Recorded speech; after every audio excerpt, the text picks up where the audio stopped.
Welcome to my blog. र आज चाहिँ म मेरो मनको वेदना पोख्न छु। झन् भइरहेछ जिन्दगी यार। अमिन पढ्न आएको 3 वर्ष भइसक्यो, केही छैन, प्र्याक्टिकल आउँदैन, मन लाग्दैन, पढ्नु मन लाग्दैन। गर्लफ्रेन्डले छोड्दिन आँटिसक्यो, गर्लफ्रेन्ड पनि छैन। यो बाटो हिँडिरहेको छु, अल्छी लाग्दो बाटो, बोरिङ बाटो। कहिलेदेखि हिँडेको छु।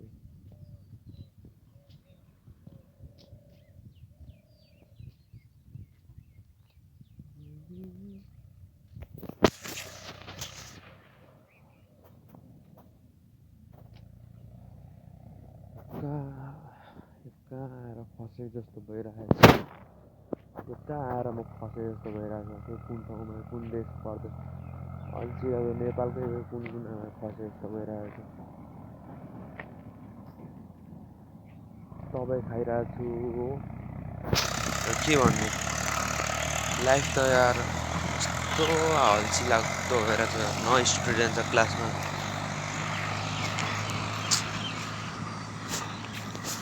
मान्छे पनि कोही चिन्दिन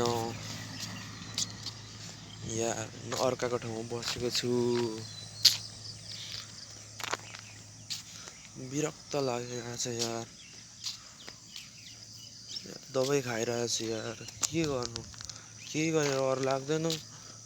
मान्छेहरूले के कुरा सुनाउँछ, बाँदर छु त्यहाँ आफ्नो केटीसँग, त्यही कारणले ब्रेकअप हुन आँटिसक्यो। माइका छु। मेरो मनको वेदना कसलाई सुनाउनु यार, सुनाएर के गर्नु यार। आफै कस्तो गाह्रो भइरहेको हुन्छ। कहिले चाहिँ दबाई घट्छ भन्ने भइरहेछ यार। दबाई खाँदा खाँदा भक्क लागिसक्यो। केही गर्नु मन लाग्दैन, केही गर्नु मन लाग्दैन, प्र्याक्टिकल गर्नु मन लाग्दैन।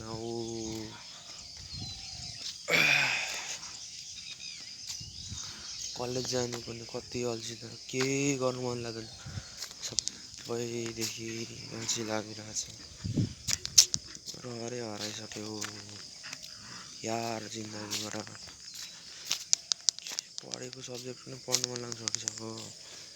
कस्तो भयो, अनघन्टाबाट हिँडेको छ, एकान्त बाटो, केही छैन।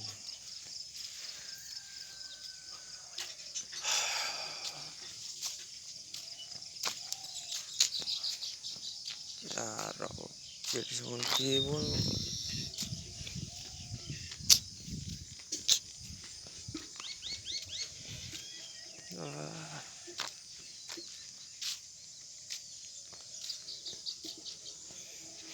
बस्छु होला म त यार। कहाँ छु म, के गर्दैछु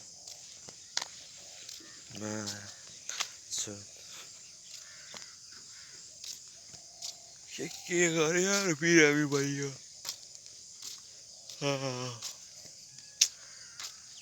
दबाई सेवन गर्नु पर्यो। जिन्दगी गन्डगोल, कन्फिडेन्स लो भएर मान्छेहरूदेखि डर लागेर यस्तो कन्फिडेन्स लो हुन्छ भने नि।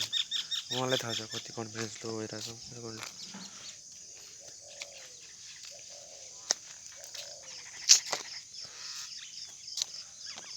तर नर्सहरू पढिरहेको थियो यार, यिनीहरू पनि त मेरो यस्तै छ जिन्दगी।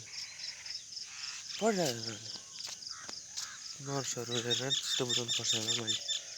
हाम्रो त कमसेकम धेरै पैसा त हुन्छ, उनीहरूको त तर पैसा पनि हुँदैन। 6 महिना मात्र छ मेरो त, त्यो हेरेर चाहिँ त गर्नु पर्ने मैले होइन। तर दबाई खाइरहेको छु यार।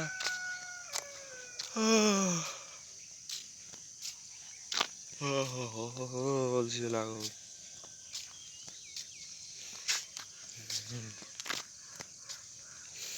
कहीँदेखि जोसै आएको छैन यार, कुनै नसा पेस नसा सेलदेखि आएकै छैन जोस। सुत्नु पनि मन लागेको छैन, उठ्नु पनि मन लागेको छैन, हिँड्नु पनि छैन। के गर्नु यार, यहीँ थचक्क बस्नु भने पनि अल्छी लागिरहेको छ। केही गर्नु मन लाग्दैन, अनि के गर्नु चाहिँ के त। अरे दबाई खाँदै बस्ने यार, अहिलेदेखि खाएको होइन, फागुन 13 गतेदेखि खाएको चैत वैशाख जेठ पो त अहिले जेठ। आम्मामा दबाई कहिलेदेखि होइन यार, अनकन्सियस जिन्दगी बाँचिरहेको छु। कहाँ फसेँ यार म, यो कुन चाहिँ अनकन्टार ठाउँमा फसेँ। सेट लाइफ यार। साथीहरू त छ यार, एक दुईजना साथ दिने। पढाइ पढ्नु परिरहेछ, नपढेको धर पाइएको छैन जिन्दगीबाट। अब आमा बाबाले कत्रो एक्सपेक्टेसन राखेको छ म बेकार भयो भने चाहिँ पढाइ छोड्यो भने चाहिँ माउले के भन्छ।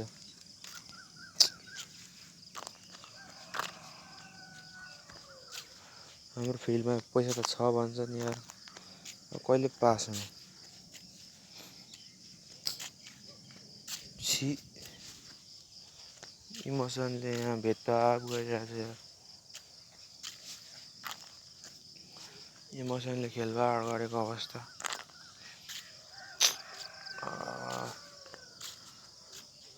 कहिले के त कहिले के को आयो फेरि यार, विरक्त जिन्दगी छ। पहिलाको लाइफ पनि विरक्त, अहिलेको जिन्दगी विरक्त। जहिले पनि जिन्दगी यस्तै घन्टा जस्तो हुँदो रहेछ। थचक्कै बस्ने के हो म त, सुत्नु पनि अल्छी लाग्छ, त्यति साह्रो अल्छी। सुत्नु समेत अब मन लाग्दैन। यो म्यान्चेस्टर युनाइटेडले नि भन्छ ट्रफी हारो टोटेनहम हटस्परसँग। टोटेनहम हटस्परले ट्रफी जित्यो, टोटेनहम हटस्परले त जित्यो पो त ट्रफी। म्यान्चेस्टर युनाइटेड त बेकार टिम पो। यो सब क्लब पनि आउँदा के सपोर्ट गर्नु, बेकार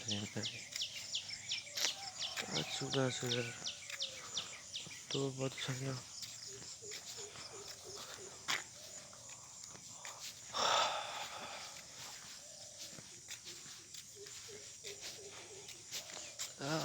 अझै छ यार कति महिना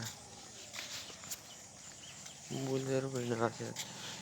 तर कति साह्रो अल्छी लाग्दो जिन्दगी छ माको भोसडा जिन्दगी त। माको कहिले के कन्फिडेन्स आउँदैन, कहिले के आउँदैन। सुख थियो जिन्दगी यार। कति बजी हिँडेको आज, 10 हिँडेको।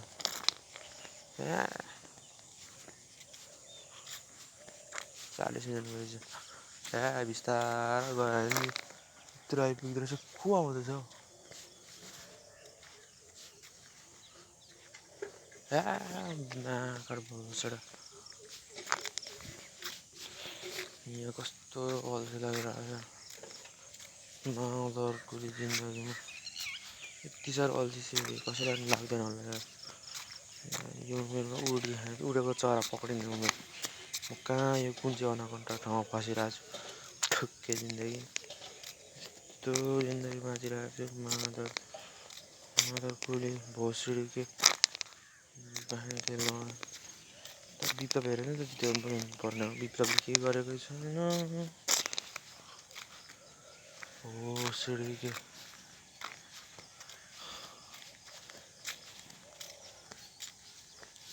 अमिन पढ्दैछु रे म। पढ्नु मन लाग्दैन यार, जगन्नाथमा मन लाग्दैन।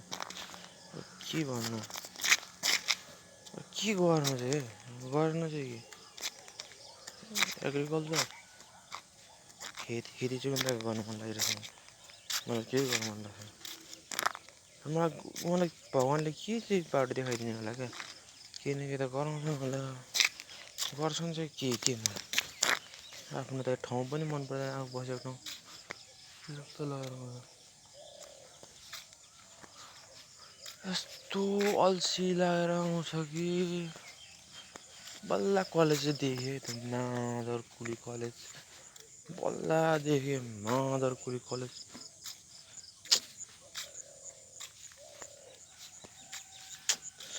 अल्छी लाग्दो जिन्दगीमा यार, सेट लाइफ छ नि यार, सेट।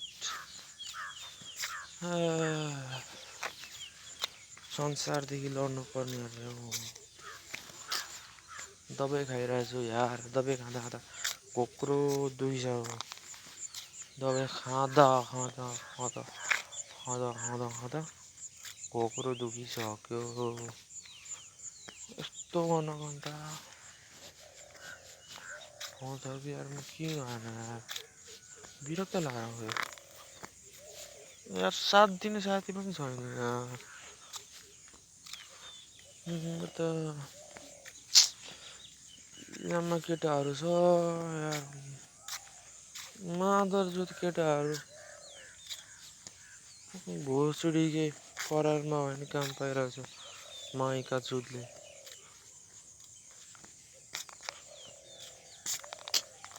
छे आफूलाई त इलाम जानु मन लाग्यो। मेरी चुनरी छमसाए माया, त्यो केटीले पनि धोका दियो यार।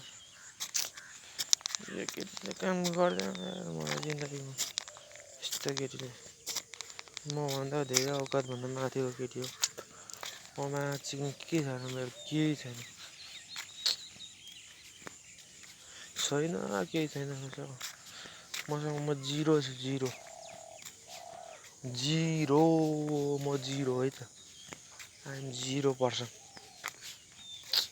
केही छैन मसँग, सेट लाइफ छ।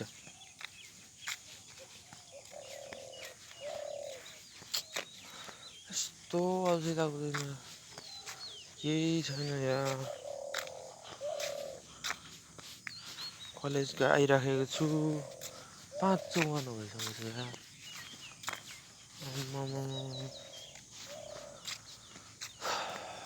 अल्छी लाग्यो, 5:54 भएछ। फेरि कुन चाहिँ गाडी आयो, फेरि बाटै नभएको बेला त के भुसुडीको यो मान्छेको रहेछ मदरचोद। यस्तो विरक्त लागिरहेको, धमाला आएछ मादरचोद। यो धमाला मादरचोदले यस्तो हिँडाउँछ अब यस्तो अल्छी लाग्छ हिँडाउँछ कि भोसडीकोले माइका भोसडी। यो मान्छेले के गर्न आँट्यो, बाइक पनि छिर्दैन, के गर्छ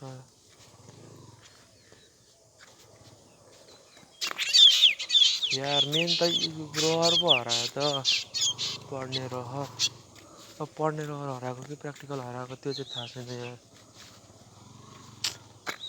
के गर्ने रहर हराएको त्यो पनि थाहा छैन यार। भोसडी यो मान्छे आयो यार, मदरचोद।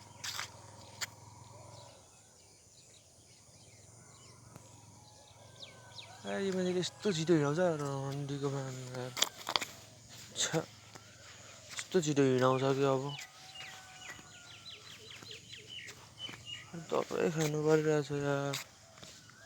के गर्नु मन लाग्दैन, माइका चुत। यो मान्छेले यस्तो छिटो हिँडाउँछ मलाई भोसडीकै पेनके चोट। यस्तो भोसडीकै हिँडाउँछ मदरचोद यार। आफ्नो त जिन्दगी नै भुसडा भइरहेछ, पहिलाको जति राम्रो।